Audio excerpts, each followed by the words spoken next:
তো আগের দিন ছিল আমার এক্সাম এবং আমি প্রথমেই মেট্রো স্টেশনে চলে আসি ইউনিভার্সিটি যাওয়ার জন্য এবং তারপর এক্সাম দিই। এক্সাম শেষে কলেজ থেকে বার হয়ে যাই, মানে ইউনিভার্সিটি থেকে বার হয়ে যাই এবং ভাবি আজকে একটা নতুন জায়গায় খেতে যাব। তারপর দেখো এই চলে এলাম আমরা আজকে কলেজ স্ট্রিটে সেই বিখ্যাত মশালা মামাজিতে।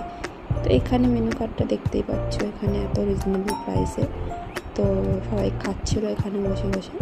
আমি এখান থেকে নিয়ে নিয়েছিলাম একটা লেগ, যেহেতু একাই ছিলাম বেশি খেতে পারবো না, তাই জন্য একটাই নিয়েছিলাম চিকেন লেগ। খুবই ভালো খেতে ছিল। এবং তারপর ওখান থেকে বেরিয়ে আসি এবং এই যে বাড়ি যাচ্ছি। বাড়ির পথে দেখলাম কি একটু বৃষ্টি হয়েছে আমাদের এদিকটা, এটা এয়ারপোর্ট হলদিয়া। তারপর বাড়ির পথে ফেরার সময় আর একটা মিষ্টি নিয়ে নিলাম। মিষ্টিটা আমার খুবই প্রিয়, আমসত্ত্ব মিষ্টি। এই যে টাটা।